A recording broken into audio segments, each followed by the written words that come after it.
Hello, everyone. Welcome to Developing Palettes. I'm Aaron Loomis coming to you from the Drew Estate Studio.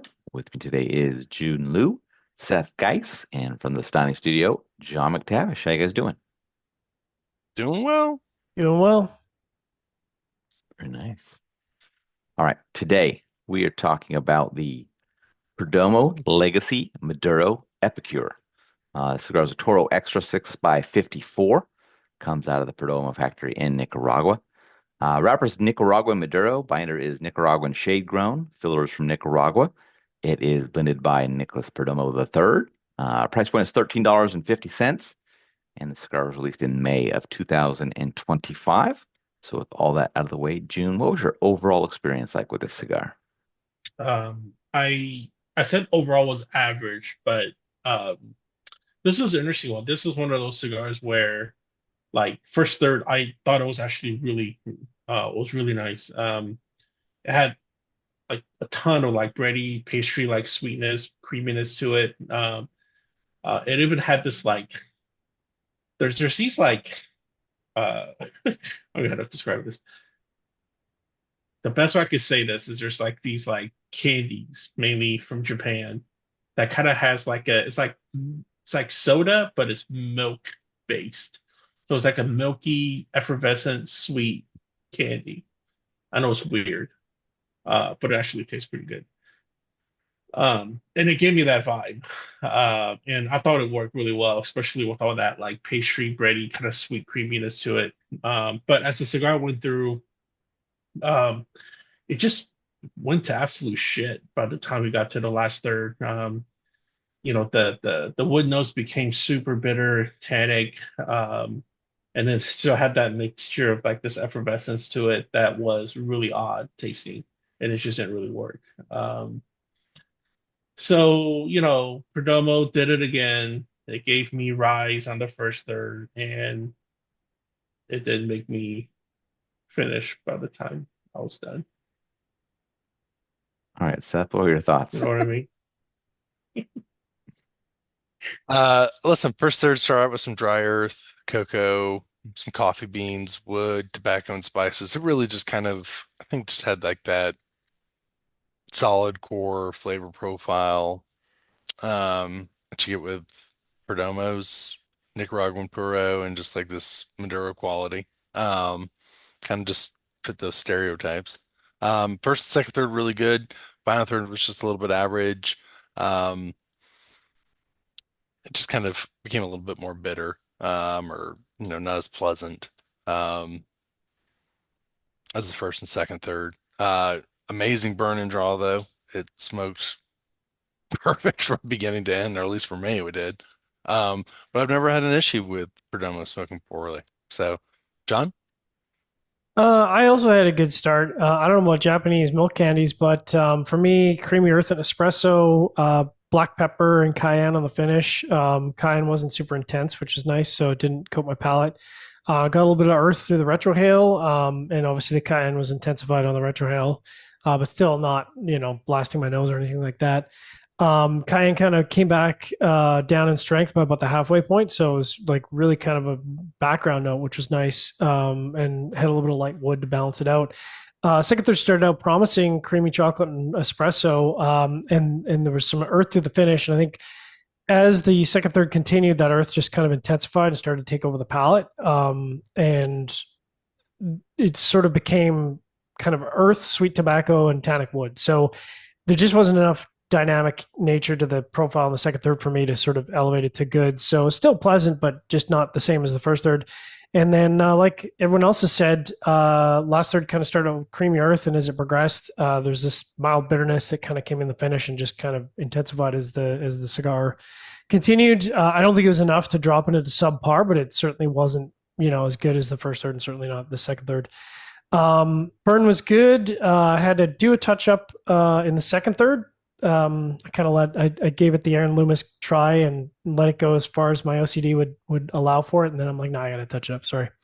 And interestingly enough, the draw tested to 60 inches of water, which I feel like is probably a little high on a Toro Extra, but subjectively it seemed to be correct. So they obviously know what they're doing. They draw test everything.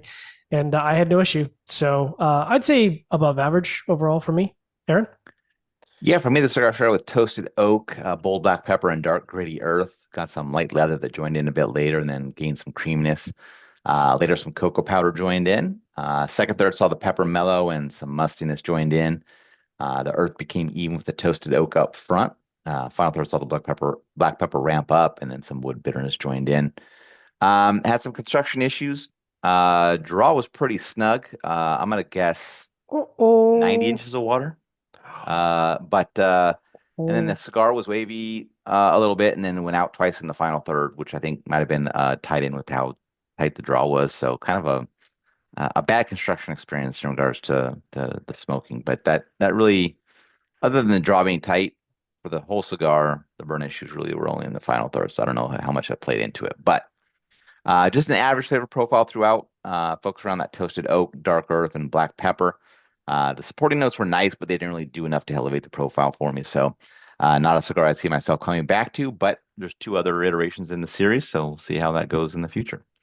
All right, getting into the scores, we're going to start at the top with Seth at 6.82. John was next at 6 even. Jiunn gave it a 5.75. I gave it a 5.15. So, Seth, how that 6.82 matchup for you? It's higher than I thought it would be, but at the same time, I thought the cigar actually did really well. I wasn't even ashamed of myself for enjoying the Perdomo. So it's kind of funny to look at like first of all, I mean, I'll always say Perdomo does a great job of making their cigars look just really nice. It's usually kind of a similar theme, but it's one of those still looks good.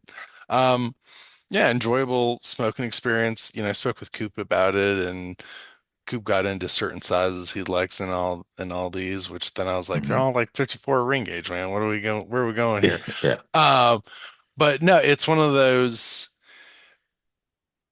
I will say this: anytime I ever smoke a Perdomo, there's always going to be like a Maduro, natural, Connecticut, Mhm. and I'll always be like, all right, which one do I like more?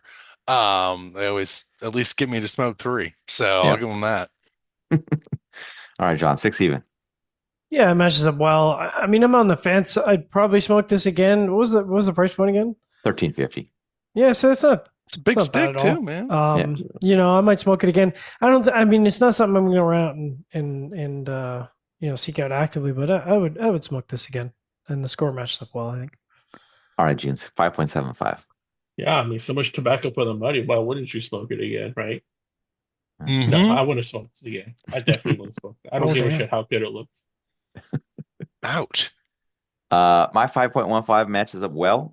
Average flavor profile throughout, not very good construction, so kind of submarine the score a bit. But yeah, I don't know. I might try it again just to see if I get a better drawing one, better burning one, how it goes. But I don't know that it's gonna make much of a difference for me. Yeah, if Nick watches this video, whoever made that cigar is getting his ass fired for not draw testing. Maybe. Yeah. It's like, what do you mean? I did it all myself. All right. Final thoughts from you guys. That's a good um, price, but I wouldn't buy it, even Okay. though wow, knowing what I there you gave go. it. Yeah, I just wouldn't. Yeah. Why? Because I think It's a it's one brand. of these. No, actually, a part of it's the brand. It's also if I go into a humidor now and listen, it's one of these things like I don't go into cigar shops all the time, but if I'm going to spend 13.50, I'd rather go, to me at that point, I'd probably be going to spend 15, 16. And there's other blends out there which just are a little bit more complex or they should just deliver a little bit more than this. I think this is really good and I think it's solid. I think it's one of those things that you can't complain about it. Um, I just want a little bit more, you know, depth or complexity if I'm going to go spend monies on six and so forth like that. It's just not like my profile too. Mhm. Definitely not like your profile. All right. I think you probably go to Havana Phil's and pick up a $7 Davidoff. and then you don't take the band off. You just hold it right in front of everybody the whole time. I smoke, listen, And they're like, it's I dabbing get a off. lot of DE stuff there. I get Espinosa stuff there Yeah. and I was Davidoff. actually going to say this has something to do with Perdomo, but for the 13 to 15 range, core lines of Espinosa, you really can't go wrong with them. That's No, what I I don't would think put my so money either. Yeah, on. absolutely. Yeah. Anyways, it's not about Espinosa though. All right. Yeah, I guess Jiunn just did that one for free. So, all right. Yeah. Yeah, she didn't All get right. sponsored. Sponsor me. Wherever you catch this video, be sure to like and subscribe and check out the full written review on the website, developmentpalace.com.